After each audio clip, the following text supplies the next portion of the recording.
Eu clamo a ti, meu rei, em tua cruz eu justo sou. Sob tuas asas eu seguro estou. Sozinho lá na cruz, minhas maldições tomou. Sangue puro derramou, a lei cumpriu.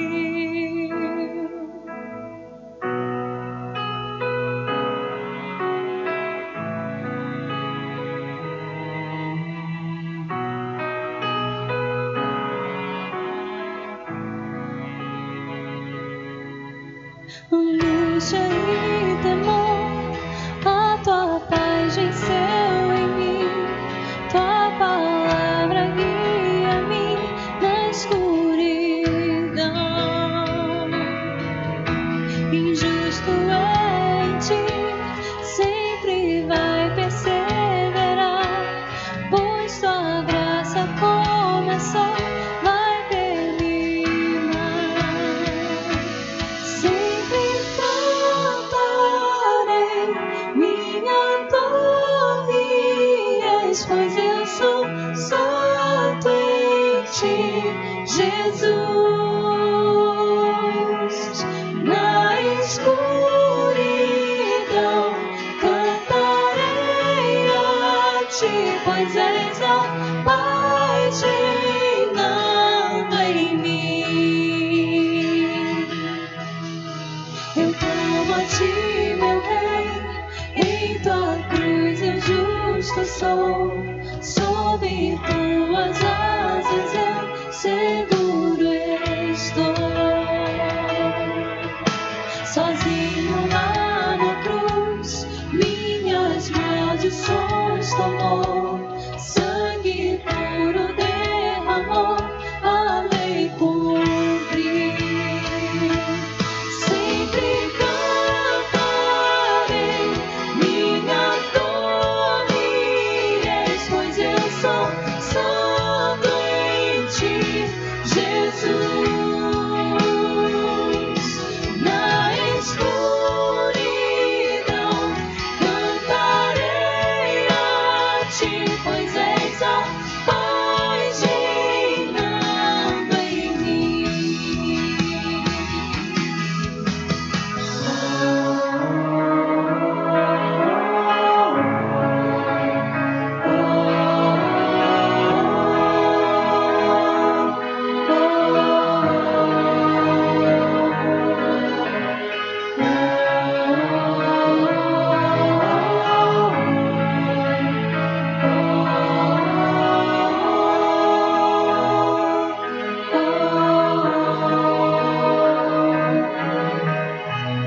Tua graça, Deus, me basta, pra sempre cantarei. Hosana, Hosana, Rei Jesus. Tua graça, Deus, me basta, pra sempre cantarei. Hosana, Hosana, Rei Jesus. Tua graça, Deus, me basta, pra sempre cantarei. Hosana, Hosana, Rei Jesus. Tua graça, Deus, me basta, pra sempre cantarei. Hosana, Hosana, Rei Jesus. Sempre cantarei, minha torre és, pois eu sou santo em ti, Jesus. Na escuridão cantarei a ti, pois és a paz reinando em mim. Sempre cantarei, minha torre és, pois eu sou santo em ti, Jesus. Na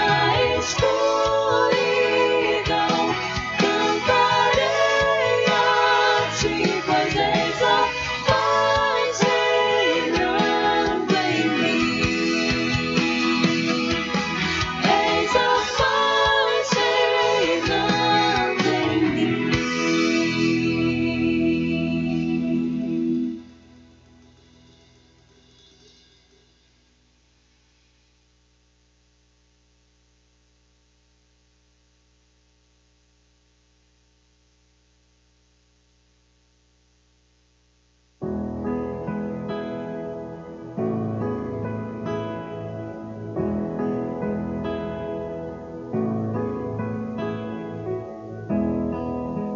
O poder do pecado reinou, inimigo de Deus eu nasci, um miserável.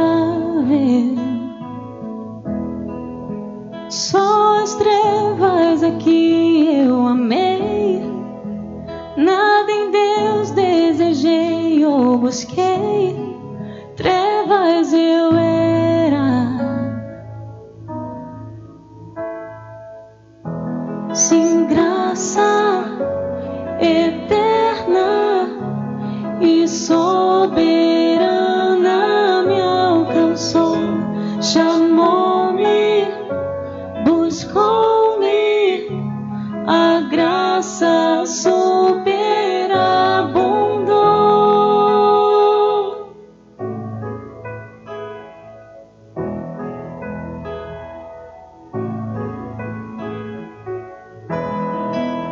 Nada em mim para Deus desejar, nada em mim para Deus ter prazer, trevas eu era. Meu caminho foi escuridão, cada passo foi rebelião, como amor-me, oh, graça eterna e soberana me alcançou, chamou-me, buscou-me, a graça superabundou. Sim, graça eterna e soberana me alcançou, chamou-me, buscou-me, a graça superabundou.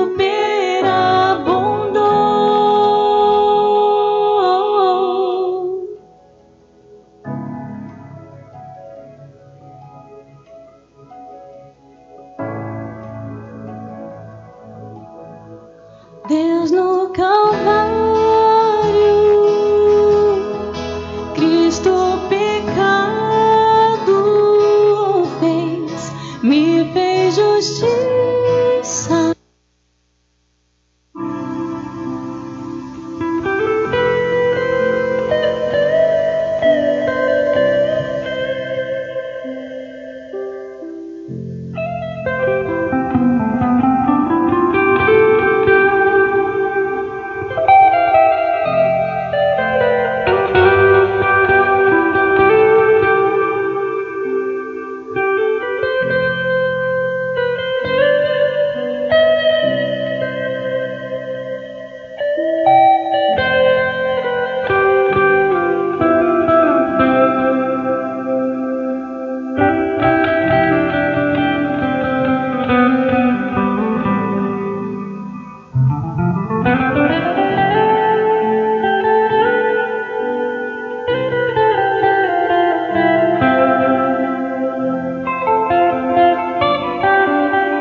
Aleluia, a paz do Senhor Jesus.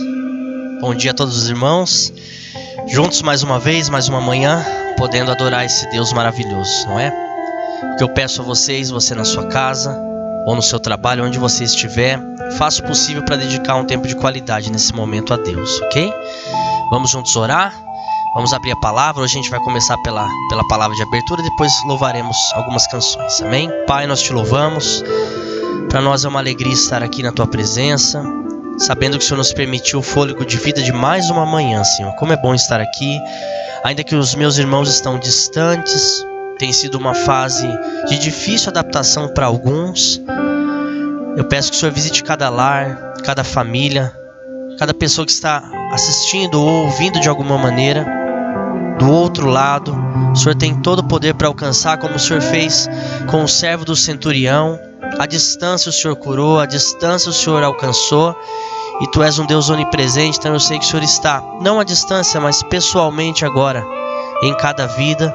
E pode essa oração à distância tratar cada irmão, trazer paz, consolo e sossego espiritual em cada um, Senhor. Corações aflitos que me ouvem agora, pessoas que não sabem como será a segunda-feira, que estão até perdidas no dia, não sabem que dia são, que dia será amanhã, tamanha dificuldade que têm vivido, Senhor.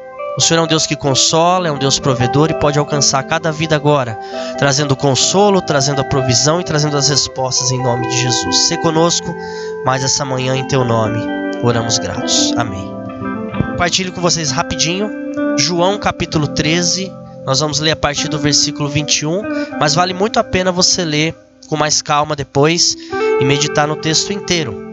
Então, João 13, 21 diz o seguinte: depois de dizer isso, Jesus se angustiou em espírito e afirmou: em verdade, lhes digo que um de vocês vai me trair. Então os discípulos olharam um para os outros sem saber a quem ele se referia. Ao lado de Jesus estava reclinado um dos seus discípulos, aquele a quem ele amava. Simão Pedro fez um sinal a esse para que perguntasse a quem Jesus se referia. Então, aquele discípulo, reclinando-se sobre o peito de Jesus, perguntou: Senhor, quem é? Interessante que um grande desafio que nós temos como cristãos, sempre, e agora mais ainda, é o de viver em outra frequência. Ainda que a terra, ainda que a situação aparente seja estranha, seja uma situação difícil, seja uma situação atípica, eu tenho certeza que nem eu nem você imaginávamos uma situação como essa que temos vivido. Mas o desafio do cristão, aquele que descansa em Jesus mesmo, que confia mesmo, ainda com essa dificuldade, é viver numa outra frequência. É como se o mundo estivesse numa FM e nós deveríamos estar em outra frequência. Pensa num rádio, em outra frequência, que é a frequência de Deus, é a frequência do céu, é a frequência do que a Bíblia diz. Será que a verdade é exatamente o que estamos vivendo? Ou a verdade é o que a palavra diz? Não, pastor, a verdade é o que eu estou vendo. É o que eu estou vendo. Mas será que ela é toda a verdade? Ela é plena? Se a verdade... Eu não quero filosofar porque nem tem tempo para isso, não é a ideia. Mas se a verdade é o que eu estou vendo, não seria passageiro. Qual é a verdade, pastor? O que a Bíblia diz, por exemplo. A Bíblia diz em 2 Coríntios 4,18: não atentando nós nas coisas que se veem, mas nas que não se veem. Porque as que se veem são temporais, passageiras, e as que se não veem são eternas. Então eu pergunto de novo, cristão, qual é a verdade? O que você está vendo ou o que você não está vendo, mas a palavra diz? Eu te digo o que a Bíblia diz. A verdade não é o que é temporal, a verdade não é o que é passageiro, a verdade é o cuidado de Deus por trás de tudo isso. A verdade é o carinho de Deus como Pai por trás de tudo isso.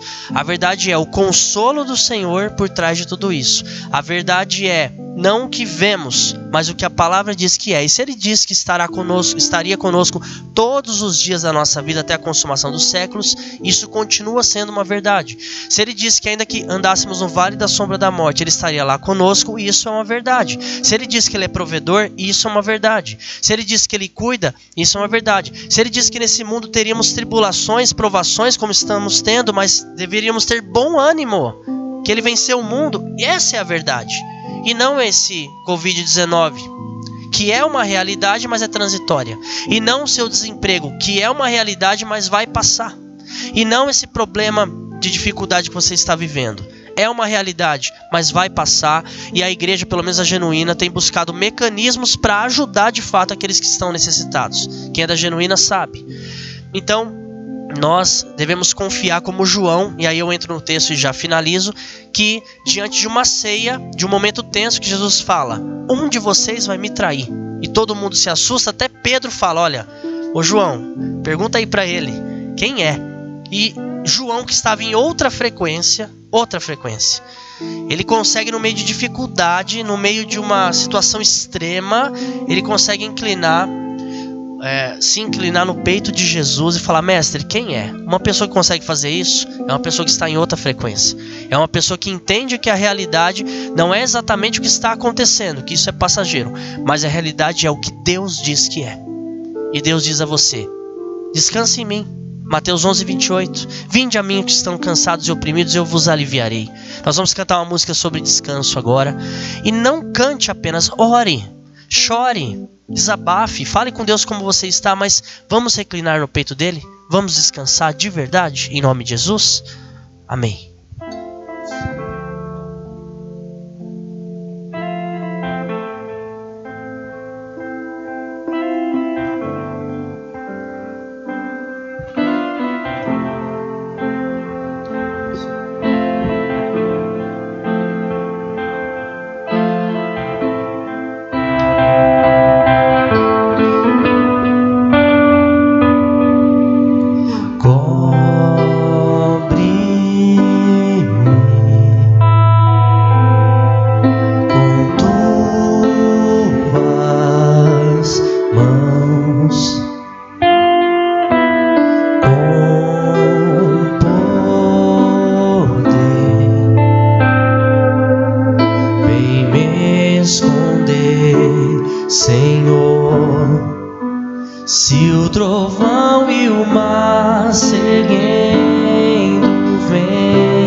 Louve aí na sua casa esse trovão, o mar. Se o trovão e o mar se erguendo vem, sobre a tempestade eu voarei, sobre as águas tu também és rei.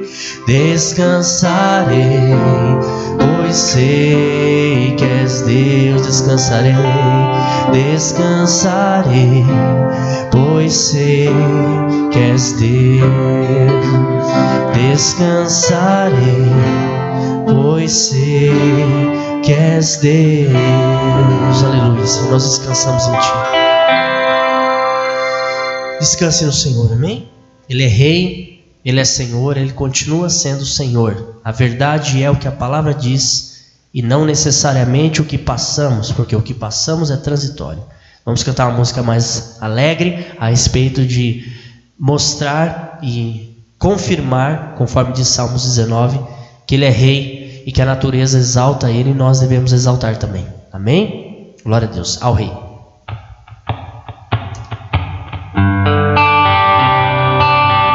Cante comigo. A voz já foi embora, mas canta junto. Os céus proclamam tua glória e falam do que fazem as tuas mãos. Os rios aplaudem tua força, os montes cantam mais uma canção a Deus.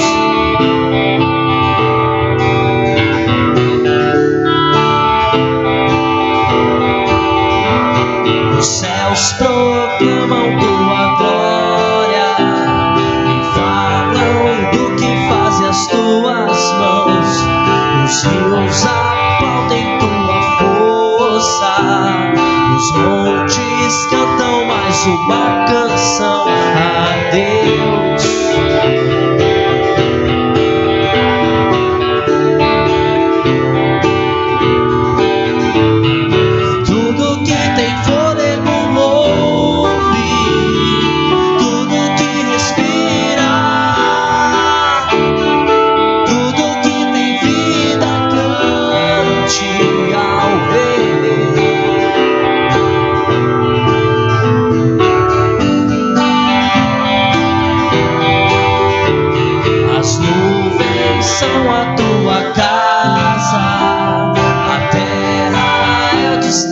Dos teus pés, tua voz tem som de muitas águas, teu rosto brilha muito mais que a luz do sol.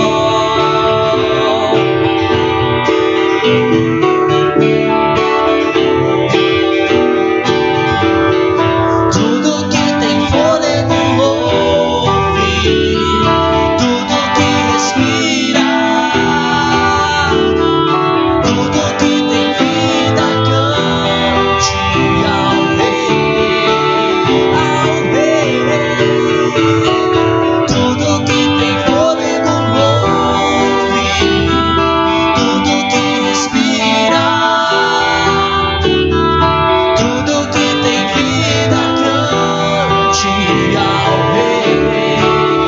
Uma vez, tudo que tem fôlego, tudo que tem fôlego ouve, tudo que respira,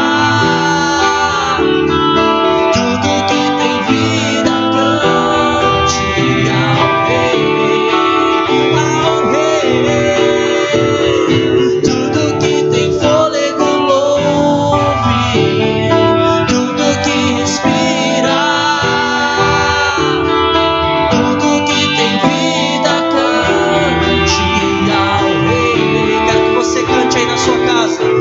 tem fôlego louve, tudo que tem fôlego louve, tudo que respira,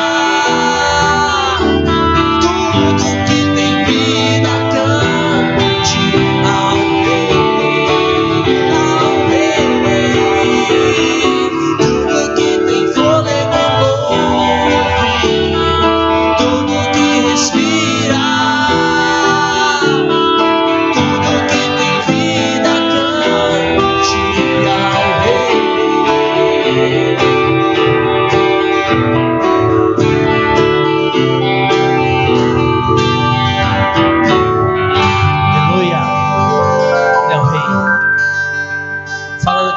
Mais uma rapidinho, Senhor e Rei. Nós vamos cantar já a parte instrumental, porque ela é longa, mas continue adorando o Senhor aí na sua casa.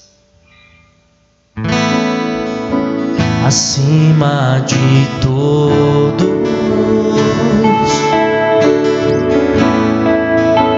acima de tudo,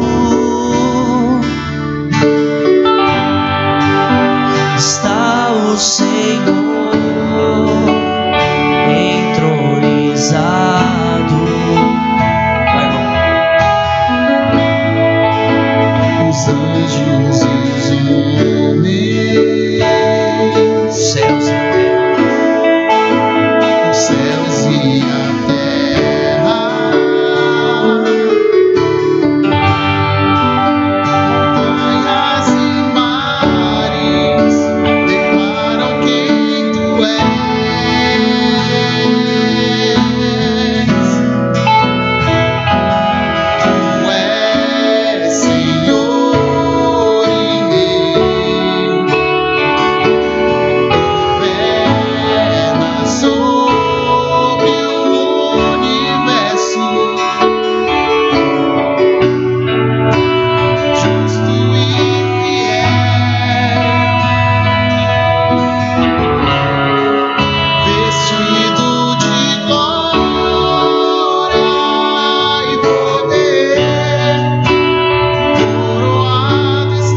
Ó Santo Deus,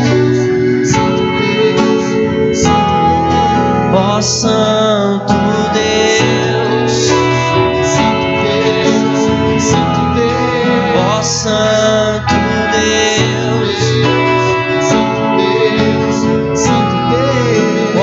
Santo Pastor César.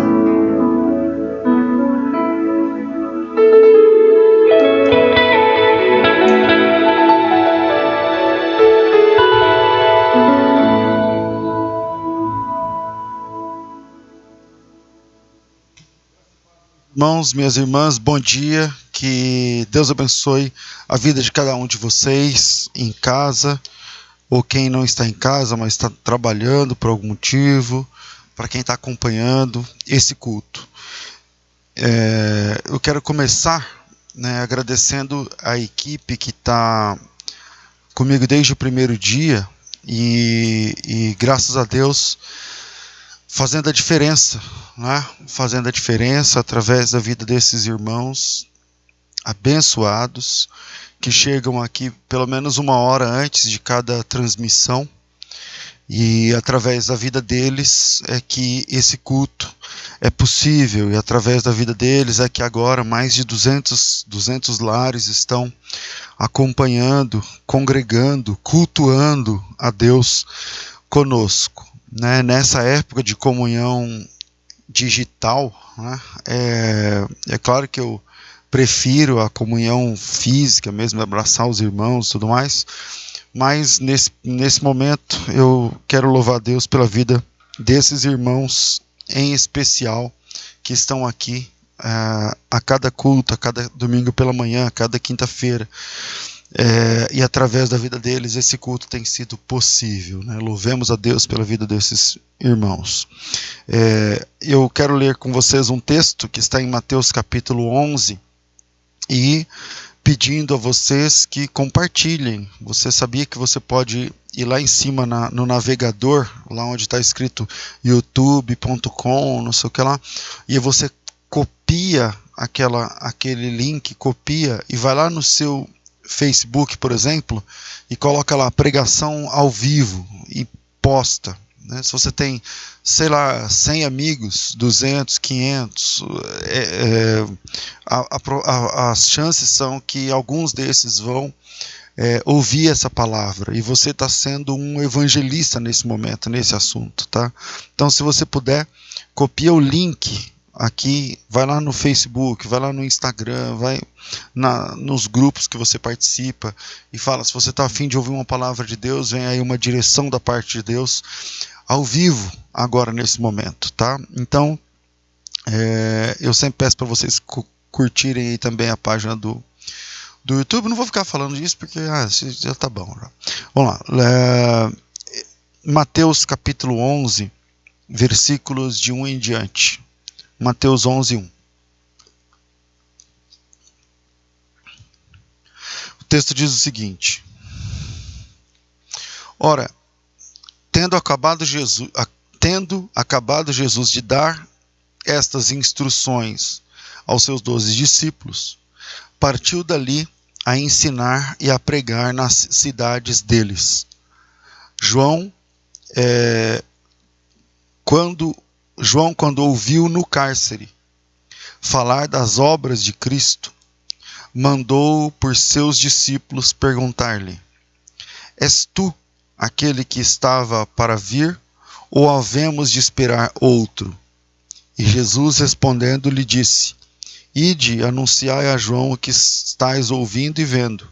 Os cegos veem, os coxos andam, os leprosos são purificados, os surdos ouvem, os mortos são ressuscitados e aos pobres está sendo pregado o Evangelho. Bem-aventurado é aquele que não achar em mim motivo de tropeço. Mateus capítulo 11, versículo 1 em diante. O texto mostra o exato momento em que João ele tem dúvidas a respeito do que está acontecendo lá fora. Ele está dentro do cárcere, não tem acesso ao que está acontecendo lá fora, ouve falar, porque João é preso no início do ministério de Jesus, e ele não vê mais nada a respeito do ministério de Jesus, porque ele vai ser morto no cárcere. E eu queria introduzir essa palavra, que vai ser rápida, promete ser rápida, com uma história interessante. Um diácono inglês, lá na Inglaterra, o nome dele é John Robert Eglin, é um nome estranho, Eglin, né? Ele nunca havia pregado um sermão na sua vida, nunca havia feito o que eu estou fazendo aqui agora e que faço há muitos anos. Não que ele não quisesse pregar, mas ele nunca havia precisado pregar uma mensagem na sua igreja. Mas houve uma manhã que ele precisou. Eu não sei se foi dia 5 ou dia 6 de janeiro de 1850. Eu acho que foi dia 6 de janeiro de 1850. Ele acordou, eu não sei se você sabe, mas no hemisfério norte, janeiro é muito frio, né? Dezembro, janeiro é muito frio. Quando ele acordou naquele domingo de janeiro de 1850, ele achou melhor ficar em casa, porque a neve deu uma nevasca muito grande na cidade. A cidade chamava Colchester, lá perto de Londres, na Inglaterra. E a cidade virou um caos. Então, quando ele acordou de manhã, ele falou: melhor ficar em casa, não vai ter culto, tal. O culto era domingo de manhã, como era a nossa igreja, por exemplo. Mas ele pensou melhor, ele era diácono, enfim, e se os diáconos também não fossem e tal, tudo mais. E aquele dever, né, de servir, enfim. Ele vestiu seu casaco, um chapéu, bota até o joelho e caminhou até a igreja. Foram quase 10 quilômetros até a igreja metodista. E, bom, ele não foi o único membro que pensou em ficar em casa. Na verdade, a igreja quase toda faltou e haviam apenas 13 pessoas no prédio contando com ele. Era ele, ao todo 12 irmãos da igreja e um visitante, um rapazinho de 15 anos. Então esses membros da igreja e esse visitante, esse adolescente, né, o presbítero não foi, o pastor não foi, enfim, ninguém foi. O pessoal sugeriu que fossem para casa. Vamos fazer aqui uma roda de oração e cada um vai para casa, tal.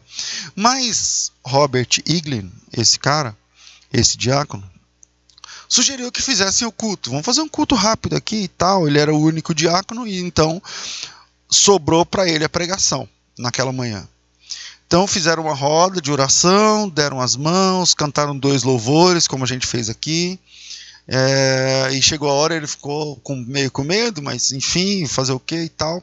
Então ele abriu a Bíblia e trouxe uma mensagem. Ele abriu um texto de Isaías 45, 22, que diz: olhai para mim e sereis salvos.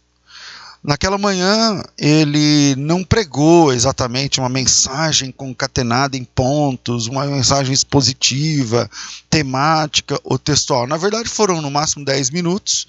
Ele viajou um pouco nas ideias, né?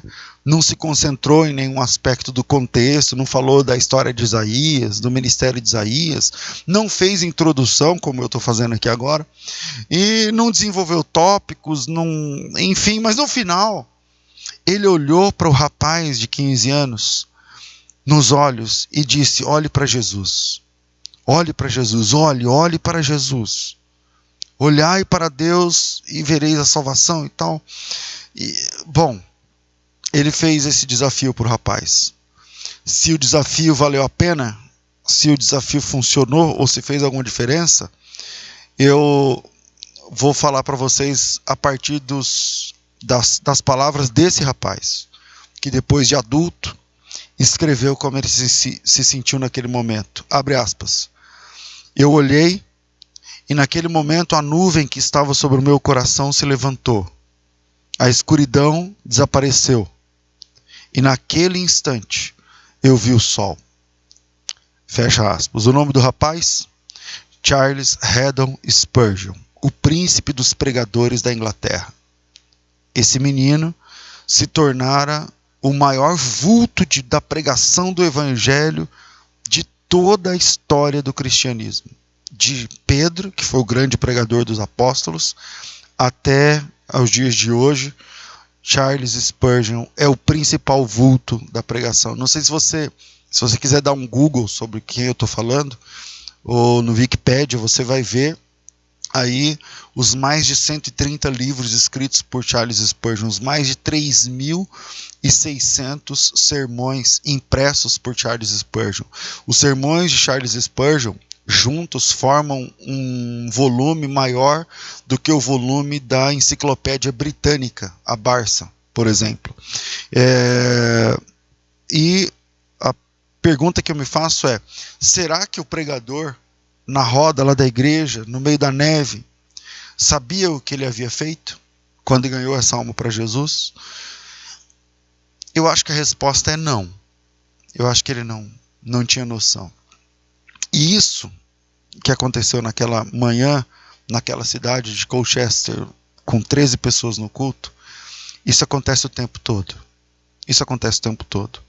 Então mantenha os seus olhos sempre abertos na vida espiritual, porque o Spurgeon de amanhã pode estar dentro da sua casa, por exemplo. Pode ser seu amigo, por exemplo. Agora voltemos à história de João no cárcere com dúvidas. Olhe para dentro dessa cela. Tenta, fechando os olhos, enxergar a cela e o João lá dentro com dúvidas. Tenta enxergar João. Ele não parece um herói, mas ele é. Ele não parece uma pessoa importante, mas é. Não apenas importante, mas muito importante, extraordinariamente importante. Ele não parece ser um personagem único na história, mas ele é. E quem disse isso foi Jesus. Mateus capítulo 11 tem um homem com dúvidas preso dentro de uma cadeia. E esse homem preso dentro dessa cadeia iniciou o movimento que dividiu o mundo em duas partes. Esse cara preso com dúvidas dentro da cadeia, ele iniciou o projeto que ganhou o mundo inteiro. A mensagem que esse homem preso começou a pregar alcançou todas as nações e tornou-se o maior movimento que o mundo já viu. Só que ele não sabe disso. Ele está preso. Ele não tem ideia do que o evangelho vai se tornar, o que vai ser evangelho. João nunca falou a palavra evangelho. E não tinha como ele saber onde a sua mensagem chegaria. E agora, em Mateus capítulo 11, ele está confuso, perdido nos acontecimentos.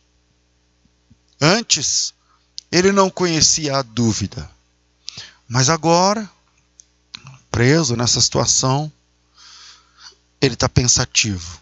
Eu não sei se você já passou por isso, de ser uma fortaleza para algumas pessoas, mas devido aos últimos acontecimentos, aos fatos, você para e fica com dúvidas. Será que é mesmo?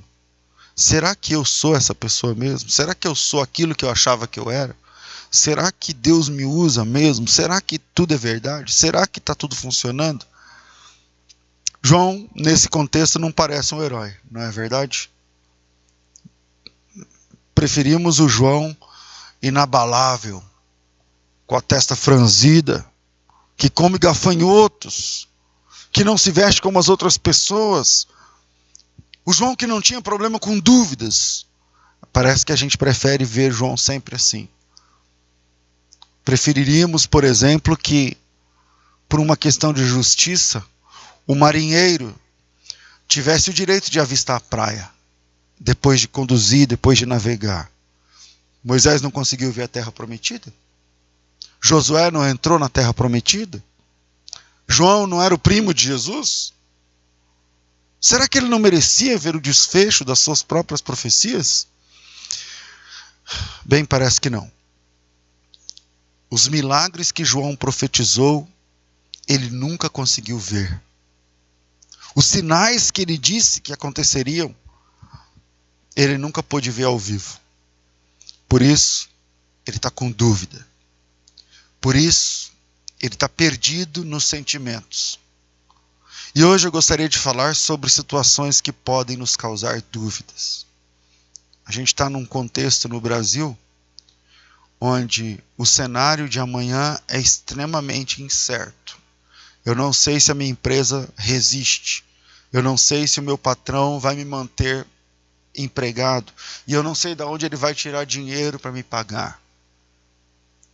E na hora da dúvida, e na hora da dificuldade, é natural que dúvidas surjam. Na hora da dor, na hora da perda, da insegurança e da incerteza. Diante da incerteza, é comum surgirem dúvidas. Não se martirize porque você essa noite orou, tem orado esses dias pensando: Senhor, será que o Senhor me mandou para essa cidade? Será que o Senhor que fez eu sair daquela empresa e entrar nessa? Será que foi de Deus eu ter empreendido naquele momento? Será? Será? E será? João também passou por isso. Eu quero deixar para você alguns pontos para a gente pensar. Primeiro, Jesus é a resposta da dúvida na hora da dor. Jesus é a resposta na hora da dor. João foi o pregador mais temido do Novo Testamento. O pregador mais temido do Novo Testamento não foi Paulo, não foi Pedro, não foi Tiago nem Apolo, que é considerado um grande pregador, Apolo. Mas João, o Batista, foi de longe o pregador mais temido do Novo Testamento. A Bíblia diz em Marcos, capítulo 6, versículo 20, esse sermão não estava no meu, esse texto não estava no meu sermão, por isso eu vou pegar aqui na unha. Vamos lá. Marcos, capítulo 6, versículo 20, o texto diz assim, ó: porque Herodes, o rei Herodes, tá? Porque Herodes temia a João. Herodes temia a João, sabendo que era um homem justo e santo, e o tinha em segurança, e quando o ouvia ficava perplexo, escutando-o de boa mente. Essa palavra perplexo significa de boca aberta. João foi o pregador mais temido, mais eficaz, mais duro do Novo Testamento. E por causa disso, a gente fica tentando harmonizar o fato de que no fim, João teve dúvidas. A gente fica tentando, não é que ele quando fala que ele manda perguntar se era Jesus, não é que ele tinha dúvida, é porque a gente meio que não quer assumir. A gente meio que não quer permitir que João tivesse dúvidas sobre Jesus. Mas veja, a dúvida de João não era sobre amor. Será que eu sou amado? Não é essa a questão. A dúvida de João não era se Deus se importa com João ou não. A dúvida de João não tinha a ver com a sua situação pessoal. Agora ele está preso e ele perguntando: Senhor, por que eu estou passando por isso? Veja, a dúvida de João não tem a ver com ele. A dúvida de João não tem a ver sobre ele em relação a Deus e Deus em relação a ele. Isso está tudo bem, essa equação está fechada. Ele só queria saber se o jovem pregador da Galileia, de quem estavam falando, era de fato aquele que ele apontara no Rio Jordão, dizendo: é esse. Essa é a dúvida de Jesus, ou de João. Essa é a dúvida de João sobre Jesus. Ao receber os discípulos de João Batista, Jesus utiliza o que nós conhecemos como método empírico. O método empírico, o empirismo, ele mostra na prática aquilo que a dúvida da teoria não consegue resolver. Então Jesus, quando recebe os discípulos de João Batista, no método empírico, ele diz: venha e vejam. Tudo que João Batista profetizou está funcionando. Tudo que ele falou está acontecendo. Os cegos são curados, os demônios são expulsos, aos pobres é pregado o evangelho, os leprosos são limpos e tal, tudo mais. Jesus mostrou a João Batista, através dos seus discípulos, o que estava acontecendo à sua volta. E veja, volto a botar nessa tecla, João não estava questionando o amor. Será que Deus me ama porque eu estou passando por isso? Será que Deus me odeia porque eu perdi o emprego? Será que Deus... Não, a questão não era entre Deus e a situação de João. Eu estou preso agora. A situação não era essa. E a situação também não era a existência de Deus. Será que Deus existe? Será que Deus ele tem alguma coisa diferente para mim? Será que Deus está me castigando? Não. Ele estava preso. Ele estava mal, perdido nos sentimentos, ele não conseguia ver Jesus, ele não conseguia enxergar, ele não conseguia analisar por ele mesmo, por isso ele precisava de ajuda. Será que aquilo tudo que eu preguei está de fato acontecendo? Tem conexão com a realidade? É isso que ele está falando naquele momento. Ele estava só, ele não estava bem, e ele só gostaria de saber uma coisa. Ele só gostaria de ter uma resposta: Senhor, é o Senhor mesmo? É o Senhor mesmo? Talvez ele deve ter pensado na sua situação. Talvez, quem nunca? Veja, quem nunca pensou assim: eu não estou entendendo o que está acontecendo. É o Senhor mesmo que está por trás de tudo isso? A situação está muito complicada agora. Nunca passamos pelo que estamos passando na nossa casa. É o Senhor mesmo? Porque a pergunta de João Batista é o Senhor mesmo? A partir de tudo que está acontecendo agora, é o Senhor mesmo? João morreu sem enxergar o lado de fora da cadeia. E a pergunta é o Senhor mesmo que está coordenando tudo isso? Nunca imaginei estar passando pelo que estou passando. É o Senhor mesmo? Porque se for, amém? Se for, louvado seja o teu nome.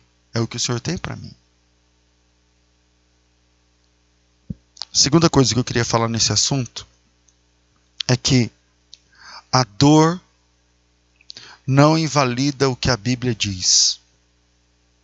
A sua dor não invalida o que a Bíblia diz ao seu respeito, ou a seu respeito. Eu já preguei aqui nesse púlpito em outra oportunidade, dizendo que nós somos o único povo que conhece a última página da história. A Bíblia, a última página da Bíblia tem a última página da história. Como é que tudo termina? Nós sabemos como tudo vai terminar. Nós sabemos aonde estaremos, o que ouviremos, o que viveremos e como seremos tratados por Deus. Como seremos tratados por Deus. Me lembro, por exemplo, de uma pregação em Gênesis 15, quando Deus mandou Abrão, ainda Abrão, antes de se tornar Abraão, quando Deus o manda contar as estrelas. Lendo o texto, parece que nem estava de noite. Leiam lá em Gênesis 15. É possível contar estrelas de dia? Parece que não. Mas o fato de você não enxergar as estrelas não significa que elas mudaram de lugar. Ou que elas sumiram. Essa é a nossa percepção durante a dor. Parece que sumiu. Essa é a nossa percepção durante o mal, durante a situação, durante o choro. Porque não estamos vendo, então parece que está tudo fora do lugar.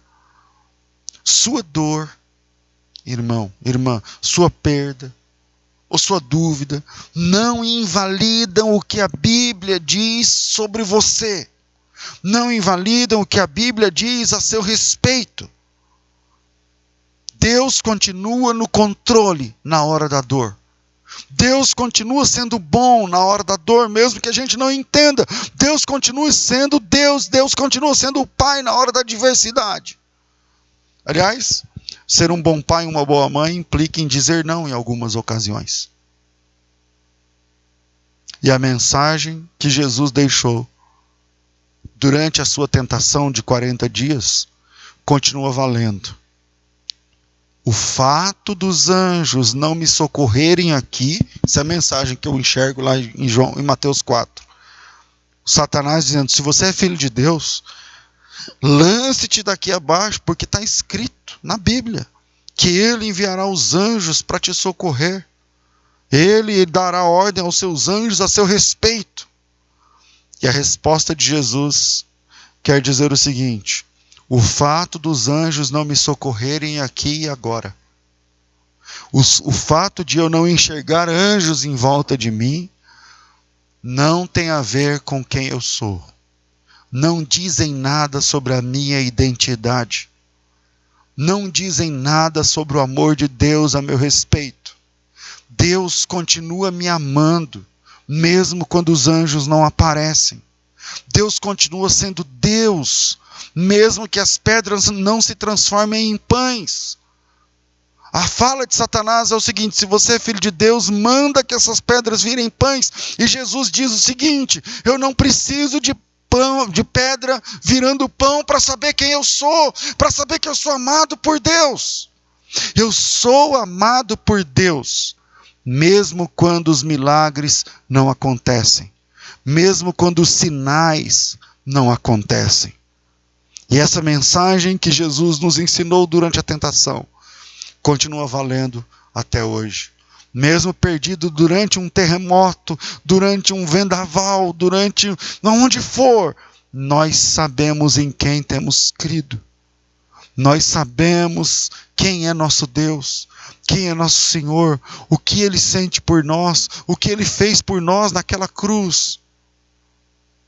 Terceiro, o que realmente importa é a sua reputação para Deus. O que realmente importa é a sua reputação para Jesus. João, no texto, estava preocupado. Será que ele é ele? Será que ele, esse que eu estou ouvindo, é ele aquele a quem eu preguei? Será que Deus é Deus? Será que Jesus, ele está no controle? João estava preocupado. Mas vejam o que Jesus diz a respeito de João, na mesma sequência. Eu parei de ler no versículo 6. A gente leu Mateus 11, versículo 1, até o versículo 6. Mas veja o que diz a sequência, o versículo 7. Então, partindo eles, passou Jesus a dizer ao povo a respeito de João: o que saístes a ver no deserto? Um caniço agitado pelo vento? Sim, o que saístes a ver? Um homem vestido de roupas finas? Ora, os que vestem roupas finas estão nos palácios reais. Mas o que vocês saíram para procurar? Um profeta? Sim, eu vos digo, e muito mais que um profeta. Este é de quem está escrito: eis aí, eu envio diante da tua face o meu mensageiro, o qual pregará o teu caminho diante de ti. Em verdade vos digo, palavras de Jesus, entre os nascidos de mulher, ninguém apareceu maior do que João o Batista. João estava confuso, talvez perdido no meio dos fatos, perdido no meio dos acontecimentos. Mas o que importa não é a visão que você tem dos fatos, não é a percepção que você tem dos acontecimentos dos últimos dias, da última semana. O que importa é a visão que Jesus Cristo tem de você. Não é o que você está pensando, porque nós somos falhos. Imagina se você recebe uma notícia que você perdeu sua família num acidente. Isso acontece todo dia. E você perdeu teu pai, teu filho, e tua mãe, tua mulher, e tudo mais. E aí, as chances são que você questione, ou pelo menos pergunte alguma coisa. Deus, por quê? Deus, mas e agora? Deus, por que isso? Deus, por quê? Mas o que importa não é o que você pensa, a dúvida que você tem, mas a certeza que Deus tem a seu respeito. O que importa não é o que João está perguntando sobre Jesus. Senhor, é o Senhor mesmo? O que importa é o que Jesus pensa sobre João. Não houve na terra entre os comedores de arroz e feijão um como João o Batista. No último dia, haverão 2 multidões apenas. e você estará em um dos lados. Não importa se você abraçou tribos urbanas hoje, incomuns. Não importa se o seu gosto musical é incomum. Não importa se o que você gosta, o que você faz, ou o que você aderiu, o que você... No fim haverão duas multidões. E você vai estar no número 1 ou na número 2. Eu estarei na número 1 ou na número 2. No fim, haverão apenas duas grandes multidões. E você estará em uma delas. Uma multidão, numa estarão os religiosos. Os homens que fizeram muita coisa e até milagres. Na outra, os amigos de Jesus. Os amigos de Jesus. E Jesus surpreenderá religiosos naquele dia. Porque muitos dirão: Senhor, em teu nome fizemos isso, isso e aquilo outro. E Jesus vai mostrar que a salvação, o céu, não está ligado às coisas que muitas fizeram em nome de Deus, mas tem a ver com o nível de intimidade que se tem com Jesus. O nível de intimidade. Naquele cárcere está um homem perdido do ponto de vista humano, dentro dos seus sentimentos. Será que é isso? Será que não é? Será que Deus? Será que Jesus? Será que o que eu falei? Será que a Bíblia? Será que o que eu preguei? Será que é o Senhor mesmo? Será que não é? E tal. Mas isso não importa. Isso não importa agora. O que importava era o que Jesus Cristo dizia sobre João. Era a visão, era a ideia do que Jesus tem daquele pregador. O que importa não é as dúvidas que você tem, mas quem é você para Jesus? O que Jesus Cristo pensa? Qual o testemunho de Cristo a seu respeito? Se você não tem testemunho de Cristo a seu respeito, eu te aconselho a parar tudo agora, puxar o freio de mão da tua vida e repensar sobre o seu cristianismo. Quem é você para Jesus? Não é quem é você para tua mulher, para tua filha, para teu filho, mas quem é você para Jesus. É esse testemunho que vai valer no final. Eu concluo essa mensagem perguntando, questionando, provocando, na verdade. Deixa eu ver aqui o YouTube. Provocando você, na verdade, sobre qual é o testemunho de Jesus a seu respeito. Qual é o testemunho de Jesus sobre você? Essa é uma resposta que eu não tenho, mas é uma resposta que você pode ter. É uma resposta que você pode buscar. E que tal buscar agora, nessa manhã? Se você pode, curva sua cabeça. Senhor, nós te louvamos em nome de Jesus. Obrigado, Pai, por tua palavra, pela revelação do teu evangelho, mais uma vez sobre nós. Eu imagino que agora, nos lares, nas casas, através de TV, celular, computador, não importa. Algumas pessoas foram alcançadas pelo teu evangelho, mas alcançadas de um modo especial. Porque enquanto a tua palavra estava sendo revelada, ministrada, o Senhor fez com que alguns corações queimassem, que algumas pessoas sentissem dentro delas, no corpo físico, que essa mensagem é para cada uma delas. Sei que não foi com todos, mas aconteceu com algumas pessoas. Então, em nome de Jesus, que cada uma dessas pessoas, Senhor, possam, a partir desse momento, buscar em Ti, na oração, na palavra, no comportamento, uma nova vida em Deus, um novo jeito de existir, baseado no Evangelho de Jesus, um novo jeito de ser gente, de forma a glorificar o Teu nome, porque o Teu nome é santo, santo e santo. Em nome de Jesus oramos agradecidos. Amém. Se você quer contribuir, não importa que seja um pouco. Poxa, pastor, tudo que eu posso dar esse mês inteiro é R$20, é 50 conto, 30, não importa. Ou se você puder, você pega o seu celular, chega aqui pertinho aqui embaixo tem um QR Code, tá? Então você chega aqui embaixo, coloca o seu celular, joga você direto para o aplicativo da igreja, que você pode também fazer a sua oferta. E a terceira possibilidade, obrigado Carlos, é que aqui embaixo tem, na descrição do vídeo, tem um escritozinho azul, Play, Google, não sei o que lá, Store, aplicativo, tal. Você clica ali, imagino que cai também direto na possibilidade de você contribuir. Pode ser, pastor, eu queria dar um pouquinho mais, mas é no crédito. Pode? Lá, acho que pode também ser no crédito, no débito. Veja como que você pode, tá bom? Deus abençoe vocês. Quero fazer uma oração por você, por sua casa, para que a semana seja bênção na tua vida. Pai, nós te louvamos em nome de Jesus por essa palavra, por esse culto.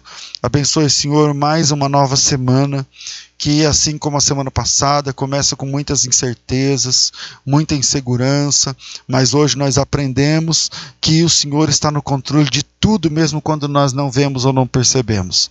E em nome de Jesus Cristo, abençoe cada pai de família que está orando comigo nesse momento, cada mãe, abençoe cada filho, Senhor.